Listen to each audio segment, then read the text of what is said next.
Hello दोस्तों, कैसे हो आप सभी। आज मैं आपके लिए कहानी लेकर आई हूँ। सासू माँ हो सके तो अपनी बहू को माफ़ कर देना। बर्फी देवी का शाम से भूख के मारे बुरा हाल हो रहा था। दोपहर को भी बहू पार्लर जाने से पहले रात की बासी खिचड़ी देकर गई थी। एक पोता और एक पोती थी जो बोर्डिंग स्कूल में रहते थे। सुबह ऑफिस जाता हुआ बेटा कह गया था कि मुझे ऑफिस में कुछ ज़रूरी काम है। मैं अपने कपड़े साथ में लेकर जा रहा हूँ और तुम तैयार होकर आ जाना पार्टी के लिए। बहू पार्लर से आई और तैयार होकर ऑफिस की पार्टी के लिए चली गई। एक बार भी यह नहीं कहा, मम्मी जी आपके लिए खाना बनाकर रख दूं, क्या खाओगी। आप जब भूख बर्दाश्त के बाहर हो गई तो सोचा हिम्मत करके रसोई तक जाती हूँ। दो रोटी और एक कप चाय तो बना ही लूँगी। पर हाथ पैरों ने साथ ना दिया। रात के 11 बज गए। बहू बेटा किसी ने भी एक फ़ोन न किया। बर्फी देवी को भूख के मारे चक्कर आने लगे थे। तभी ऐसा लगा जैसे कोई पुकार रहा हो। बहू। हाँ मम्मी जी, उनके मुंह से निकल गया। बहुत बुरी होती है भूख, मुझसे भी बर्दाश्त नहीं होती थी। जब तुम मुझे अकेला छोड़ अपने पति और बच्चों को लेकर बाहर खाना खाने चली जाती थी और मैं घर पर भूखी पड़ी तुम लोगों का इंतज़ार करती, मुझे अकेले में डर भी बहुत लगता था। मुझे माफ़ कर दीजिए माँ जी, मुझे माफ़ कर दीजिए माँ जी। मैं एकदम पसीने से तरबतर सपने से जागी। वे बिस्तर पर लेटी लेटी उन दिनों में पहुंच गई जब दुल्हन बनकर ससुराल आई थी। बर्फी देवी बहुत सुंदर थी। उनके पति मोहित सच में उनके ऊपर मोहित हो गए थे। सासू माँ ने पति के जाने के बाद बड़ी मेहनत से अपने बेटे को पढ़ा लिखा कर काबिल बनाया था। पहले तो बहू अच्छी तरह से रहती थी।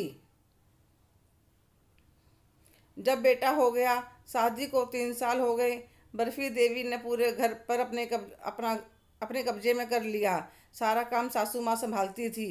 वे फिर भी खुश होकर कहती, अपने ही घर का काम कर रही हूँ। धीरे धीरे हाथ पैर थकने लगे थे। अब काम नहीं बनता था तो बहू ने रसोई में जाने से मना कर दिया। खुद तो अपने पति और बच्चों को के साथ कभी फिल्म देखने मॉल घूमने चली जाती थी। कभी लंच, कभी डिनर तो कभी पिकनिक पर निकली रहती और सासू माँ के लिए टेबल पर बासी खाना रख जाती। बेटा तो पत्नी प्रेम में पागल था। पोता बड़ा हुआ तो उसे अलग कमरे की जरूरत थी तो सासू माँ को ऊपर छत पर एक बरसाती बनी थी वहाँ पर शिफ्ट कर दिया।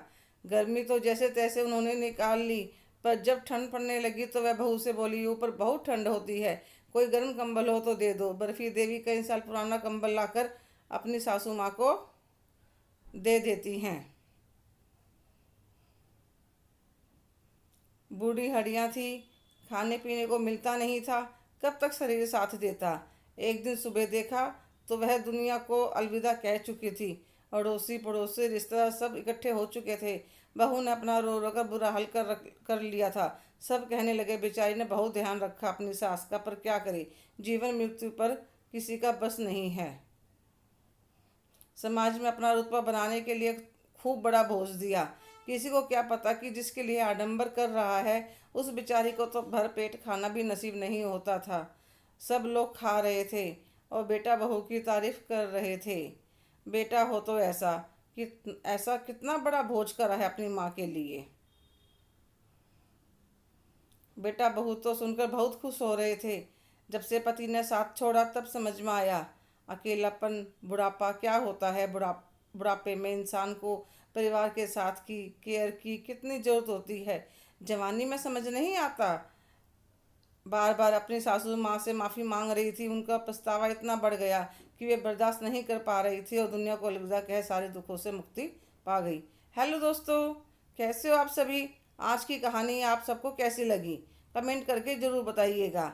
अगर आप मेरे चैनल पर नए हैं तो लाइक शेयर सब्सक्राइब करना ना भूलें प्लीज़।